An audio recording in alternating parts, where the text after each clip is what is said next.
देश के साथ जिनको हम 2 बार बुला करके गुजरात में झूला तो झुलाते हैं, लेकिन उनकी सच्चाई नहीं जान पाते। इसके लिए न्योता देना पड़ेगा, कार्ड छपवा के आपको देंगे कि सब आंख मिला के बात करो चाइना से। चाइना के साथ हम झूला भी झूलेंगे और चाइना के साथ हम शहीद खेलेंगे, तो दोनों काम नहीं होना चाहिए। तो सिगरेट कंपनी का प्रचार हो गया साहब। एक तरफ कहा जाता है कि सिगरेट पीना स्वास्थ्य के लिए हानिकारक है और एक तरफ कहा जाता है आखिरी कश तक मजेदार।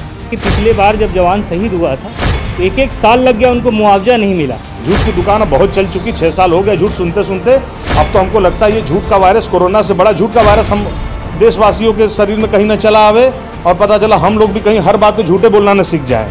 ट्रम्प को ला के आप झूला झुलाएंगे, कोरोना फैला दिया आपने। फैक्ट्रियाँ बंद हो जाएगी, गुजराती सड़क पे आ जाएंगे साहब, इनके कलेजा ही नहीं बंद करेंगे ये। सुबह ही हिंदू मुसलमान का चरस पिला दिया जा रहा है, बच्चा भी छोटा जब वही देख के पैदा होगा, आने वाले समय में वो क्या सीखेगा?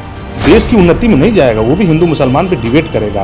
फर्जी राष्ट्रभक्ति का चोला पहन के देश को गुमराह कर रही है, ये गुमराह करना बंद करें। लाल किले से जो झूठ बोलने वाला आदमी है, उससे हम इससे ज्यादा उम्मीद करते भी नहीं। मोदी जी उसी प्रदेश से आते जहाँ कोई जवान शहीद नहीं होता। लाइव टीवी, सच सबसे आगे। नमस्कार, आप देख रहे हैं द लाइव टीवी। मैं राजेश अग्रवाल वाराणसी से। कुछ लोग मेरे साथ जुड़े हुए हैं बनारस के। आइए हम जानते हैं कि जो 62 किलोमीटर चीन ने कब्जा कर रखा है, या कहिए तो चौकी कब्जा की बात चल रही थी, तो कुछ लोग मेरे साथ, हम इनसे बात करते हैं। जो सत्ता में बैठे हों, चाहे वो कांग्रेस हो चाहे वो भाजपा हो, देश के सामने सच्चाई बताएं कि सच्चाई एक्चुअल में है क्या। और ऐसे देश के साथ जिनको हम 2 बार बुला करके गुजरात में झूला तो झुलाते हैं, लेकिन उनकी सच्चाई नहीं जान पाते। तो इन चीज़ों को हमें समझना होगा और एक्चुअल में देश के सामने सच लाना होगा, क्योंकि हम अपने जो वीर जवान शहीद हो रहे हैं वो किसी न किसी के घर के लाल हैं। सत्ता जिसके पास रहती है, माना जाता है कि कहीं के सत्ता के मद में चूर वही होता है।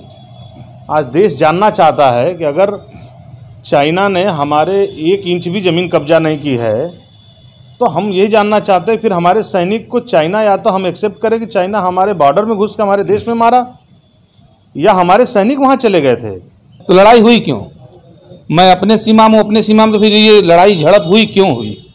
या तो वो आए होंगे या तो ये गए होंगे। इसका तो सच्चाई आना चाहिए देश के सामने। गया कौन? भारतीय गए या चीनी आए? और चीन हमसे विश्वास योग्य कब है? हमें नहीं मालूम उन्होंने कब्जा किया या नहीं किया।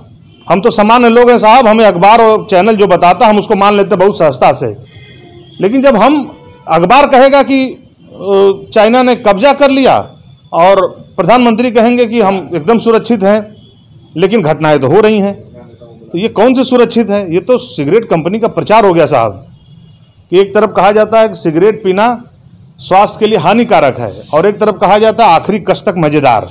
तो साहब अगर चाइना के साथ हम झूला भी झूलेंगे और चाइना के साथ हम शहीद खेलेंगे, तो दोनों काम नहीं होना चाहिए, बंद होना चाहिए। देश जब साथ है तो मौका है चाइना को उसकी हैसियत बताने की।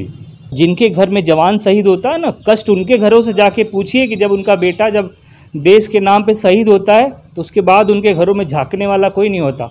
और देश के सरहदों के बाहर जो देश में दिल्ली में बैठे हैं ना सत्ताधारी, ये केवल बड़े बड़े भाषण तो देते हैं, लेकिन किसी का मरहम नहीं है, घरों पे पहुंचाते। आप देख लीजिए कि पिछले बार जब जवान शहीद हुआ था तो 1-1 साल लग गया, उनको मुआवजा नहीं मिला। झूठ की दुकान बहुत चल चुकी, 6 साल हो गए झूठ सुनते सुनते।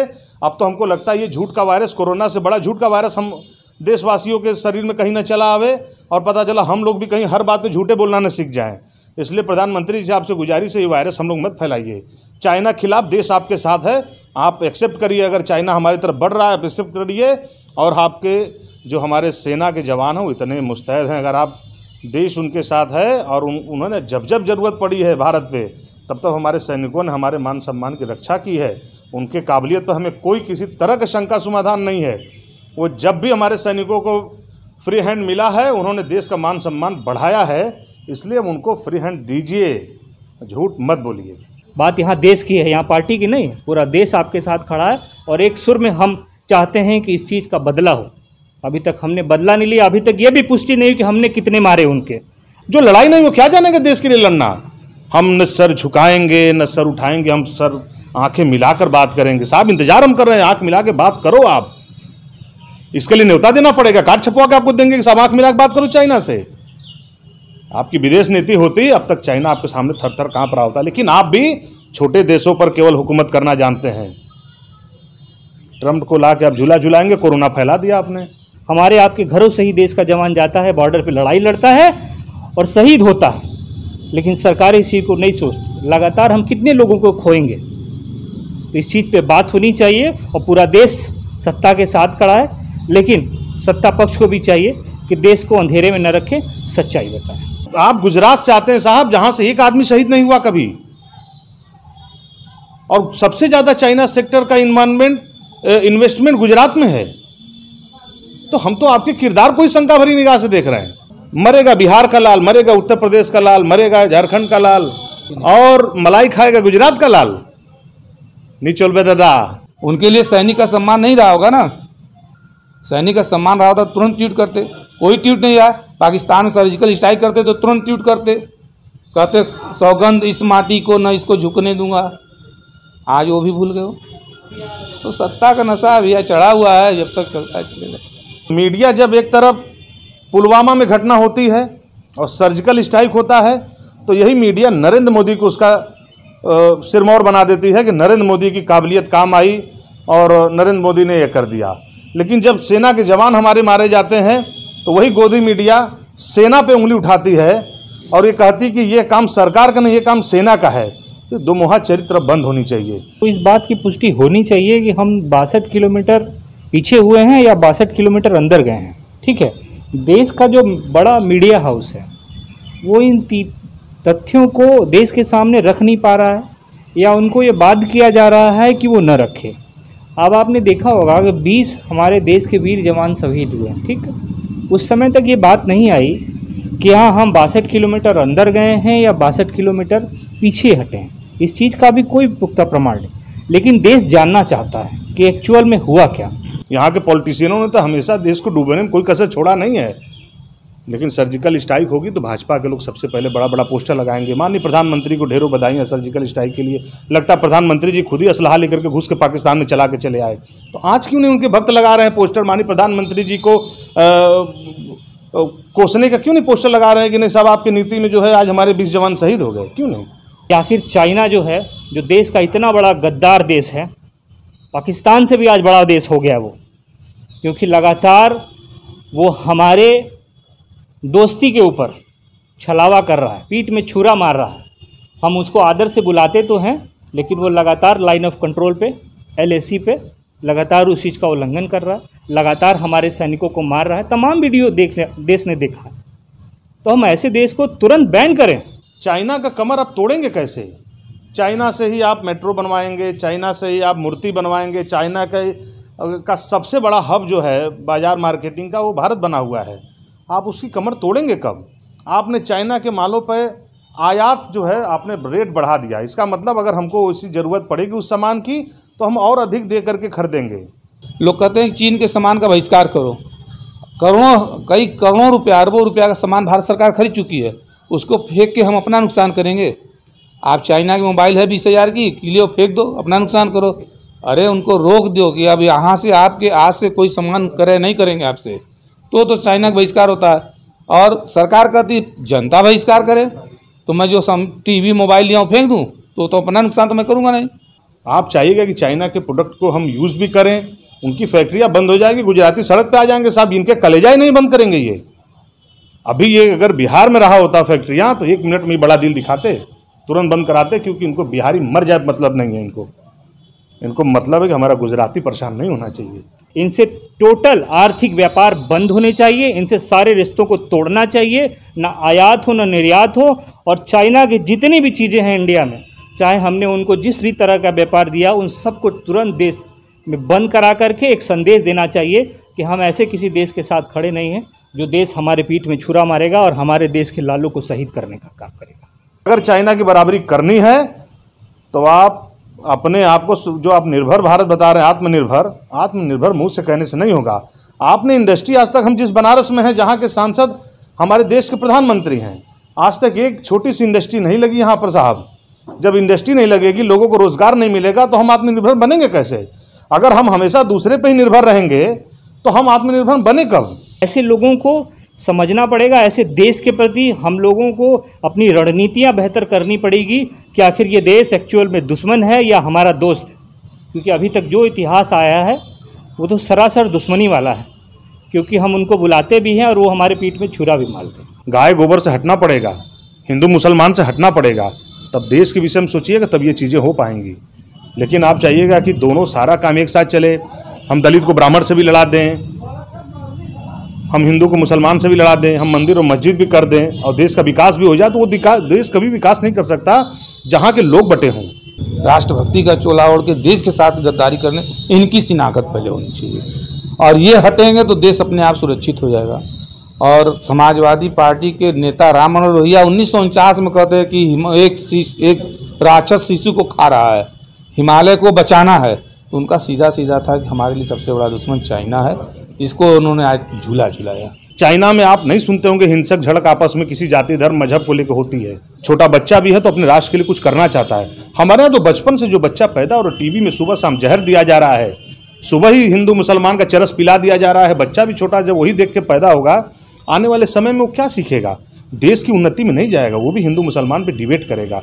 1962 में जब माननीय मुलायम सिंह, जॉर्ज फर्नांडिस जैसे बड़े नेताओं ने सबसे पहले देश को चेताया था कि हमारा जो देश का सबसे बड़ा दुश्मन है वो चीन है, क्योंकि वही चीन हमारे अगल बगल देशों को हथियार सप्लाई करता है, वही चीन हमारे देश की आर्थिक स्थिति को कमज़ोर करता है, वही चीन हमारे गिरेबान में झांक कर हमारी चीज़ों को तो जानता है लेकिन वो अपनी चीज़ें नहीं बताता। आपने उनको अपने देश में 100% FDI का मौका दिया, उन्होंने आपके यहाँ व्यापार भी किया, उन्होंने आपका सामान भी बेचा, उन्होंने आपके यहाँ से धंधा भी किया, उन्होंने आपके यहाँ से मुद्रा भी कमाई और उन्होंने घुस करके आपके जवानों को शहीद भी किया। अब ये पता नहीं कितने मरे हैं, 20 तो दिखाई पड़ रहा है, और कितना अंदर आए हैं, क्या किए हैं। और जैसा NDTV ने दिखाया कि बहुत सी गाड़ियां लगी, नदी का पानी मोड़ रहा था, वहाँ पे लड़ाई हो रही है, तो हम निहत्थे वहाँ जब वो पानी मोड़ रहा था, निहत्थे लड़ाई करने का क्या मतलब है? और जिस हिसाब से मारा गया है जवानों को मारे, और उनके जो शरीर के निशान हो, कितनी दुखद उनकी मृत्यु होगी, इसको जरा कल्पना आप करिए। देश की वो ब्यूरोक्रेसी, वो खुफिया तंत्र कहाँ है जो पाकिस्तान में बैठ करके लोगों को मोबाइल से ट्रेस कर लिया करते हैं। हम कह रहे हमारे देश के जवान आज 10 छूटे गए, ये खबर कैसे आ गई? अगर ये गलत है चाहे सही है, इस बात की पुष्टि होनी चाहिए कि हमारे देश के जवान और कितने गायब हैं या और कितने जवान शहीद हुए हैं। इनको चाइना को नहीं खोजना है, इनको कांग्रेस को खोजना है, सपा खोजना है, बसपा खोजना है, इनको विपक्ष को खोजना है। केवल इनको देश में देश का समर्थन भी लेना है, तो उसमें भी इन्होंने क्राइटेरिया बांध दिया। कल के सर्वदलीय बैठक में इन्होंने आम आदमी पार्टी को नहीं बुलाया, राष्ट्रीय जनता दल को नहीं बुलाया। क्या मंशा है? आपकी मानसिकता ही समझ में आ रही है कि आप देश को प्रयोगशाला मत बनाइए साहब। चाइना नहीं, नेपाल जैसा देश अगर आपको आंख दिखा रहा है तो हमको आपको सचेत होने की आवश्यकता है कि भारत का जो अखंड भारत जिसको कहा जाता था, जिसकी तूती बोलती थी, सोने की चिड़िया कहा जाता था, अब 60 साल पीछे, 60 साल पीछे, 70 साल पहले, 70 साल पहले देश के अंदर सुई बनाने का कारखाना भी नहीं था साहब। आज आप हवाई जहाज बना रहे हैं। 70 साल पहले के प्रधानमंत्री या उनके जो नेता लीडरान थे, उस समय प्रचार प्रसार का साधन और आज के प्रचार प्रसार के साधन में अंतर है। इंफ्रास्ट्रक्चर का माहौल बदला है, चीज़ें बदली हैं। आप 70 साल आप किसी रफ्तार को उसी हिसाब से देखिएगा। प्रधानमंत्री जी ने कहा कि मारते मारते मरे, लेकिन वो शहीद हुए हैं, वो शहीद है हमारे जवान। और जो 10 अभी रिहा हुए हैं, पता नहीं कितने अभी रिहा होना बाकी, धीरे धीरे खबरें आएंगी आपके पास। मैं नहीं समझता हूँ जब किसी देश प्रदेश का इलेक्शन होना होता है, देश तभी खतरे में आता है। अभी बिहार और बंगाल के हिंदू परेशान हैं, उनको अभी बताया नहीं गया कि आप खतरे में आ गए हैं, क्योंकि जब चुनाव आएगा तो भाजपा बताती है कि हिंदू खतरे में हैं। अभी तो बंगाल और बिहार का हिंदू इंतजार कर रहा है कि साहब मुझे जल्दी बताओ, मुझे एहसास हो जाए कि मैं खतरे में हूँ। अभी कोरोना खतरे में, हम आगे हिंदू हमारा खतरे में हो जाएगा। अभी हिमाचल प्रदेश में इलेक्शन होना था, तो एक बस के एक्सीडेंट में 12 लोग एक्सपायर किए थे, तो प्रधानमंत्री ने उसे ट्वीट किया था। इसी बनारस में तड़प करके लाखों लोग मर गए। अब 6 सालों में विभिन्न तरीकों से कितने लोग मर गए, लेकिन प्रधानमंत्री ने किसी एक पर अपनी संवेदना नहीं दिखाई। ये हमारी सोई हुई सरकार केवल तरफदारी करने में और फर्जी राष्ट्रभक्ति का चोला पहन के देश को गुमराह कर रही है। ये गुमराह करना बंद करें। कल की खबर है, चैनलों पे ये मिला, अखबारों में मिला एक हेडलाइंस मैं आपको दिखाना चाहता हूँ, ये है चीन ने हमारे 10 सैनिक छोड़े पर ज़मीन नहीं छोड़ने पर अड़ा। ये खबर है और ये खबर चली है भारत न्यूज़ समाचार प्रिंट मीडिया खबर से। तो खबरें बहुत सारी हैं लेकिन सच्चाई क्या ये नहीं पता चल रहा। चाइना हमारे यहाँ अधिग्रहण कर रहा है और हमारे जाबाज साथियों ने रोकने का काम किया है, उनसे लड़ा है। हमारे 20 जवान शहीद हुए। जवाबी कार्रवाई में हमारे जवानों ने भी उनको ढेर किया है। लेकिन बात आप देश को गुमराह करने की मत करिए, क्योंकि आप तो लाल किले से जो झूठ बोलने वाला आदमी है उससे हम इससे ज़्यादा उम्मीद करते भी नहीं। नेपाल हमारा सबसे बड़ा दोस्त था, जिसको हम कहते थे कि भारत बड़ा भाई है तो नेपाल छोटा भाई है। आज नेपाल हमारे सेना के ऊपर हमला कर रहा है। आज नेपाल हमें आंख दिखा रहा है, जिसकी इकोनॉमी हमारे भरोसे चल रही है। लेकिन हमने दोस्तों को तो सहेजा नहीं, दुश्मनों को बल्कि हमने ऐसा मौका दिया कि दुश्मन एक हो गए आपस में। ये भारी नुकसान हम देश झेल रहा है। मोदी जी उसी प्रदेश से आते जहाँ कोई जवान शहीद नहीं होता, तो वो क्या दर्द समझेंगे। कहा गया ना कि शहीदों की चिताओं पर लगेंगे हर बरस मेले, वतन पर मरने वालों का यही बाकी निशान होगा। और हम तो कहते हैं भारतीय होने के नाते फिर से आओ इस वतन में, है वतन के नौजवान। कल थी कितनी भी ज़रूरत, आज का क्या करूँ बयां। पुकारते हैं सब तुम्हें, क्या ज़मीं क्या आसमां। फिर से आओ इस वतन में, है वतन के नौजवान। हमें तो फिर उन 20 जवान जो शहीद हुए हैं, हमें ज़रूरत है ऐसे जवानों की, जो देश के लिए हंसते हंसते शहीद भी होते हैं और आने वाली लाखों पीढ़ियों को एक संदेश देके जाते हैं कि अगर तुमने जन्म लिया धरती पर तो भारत माँ के लिए काम आओ। पूरे भारतीयों का वो अभिन्न अंग है और अभिन्न अंग रहेगा। आज भले ही चाइना दवा करो या वो अन्य दवा करे, जो खोखलेपन का सटीक प्रमाण है। मोदी जी का ये प्रोपेगेंडा है, वो प्रोपेगेंडा पे चलना चाहते हैं और ये उनका भी तरीका आज का नहीं, बहुत पहले से ही तरीका है। और अगर उन लोगों का जान गया तो बताना चाहिए उनको कि जान गया क्यों। अगर जैसे मोदी जी कह रहे हैं कि 20 जवानों का जान गया, 1 इंच भी चाइना हमारे अंदर आया नहीं, तो हमारे अंदर अगर आया नहीं तो चाइना और भारत के बीच में इस तरह की स्थिति उत्पन्न हुआ क्यों। वो सत्य जीवन में एक पल भी नहीं बोले हैं। वो बचपन का काल हो, युवा का काल हो, हर क्षेत्र से वो भागते रहे हैं। विवाह कर पत्नी को छोड़ा, आरएसएस में रहकर झूठ बोलना सीखा। आरएसएस कार्यालय केवल झूठ और नेहरू परिवार को गाली देने के सिवा उसके पास कोई दूसरा कोई वैज्ञानिक अधिकार और आधिपत्य नहीं है। विश्व गुरु आज के दौर में सबसे बड़ा विश्व गुरु मोदी जी को बनाने के पीछे मोदी जी से बड़ा हाथ है आज के मीडिया का। आज के डेट में मोदी जी से और किसी भी पार्टी के प्रवक्ता से रोजगारी के ऊपर सवाल नहीं पूछे जाते हैं, हिंदू मुस्लिम इन्हीं के ऊपर सवाल पूछे जाते हैं। तो ये सोचना पड़ेगा देश के युवाओं को किस तरीके का क्यों हो रहा है देश में। उनका केवल है कि हिंदू को बरगलाओ, वोट को प्राप्त करो, मुस्लिम को बरगलाओ, दामाद बनाकर रखो। जिस पटेल की मूर्ति वो चाइना से बनाते हैं, वो पटेल ने अपने काल में आरएसएस को प्रतिबंध लगाने की बात कहे थे।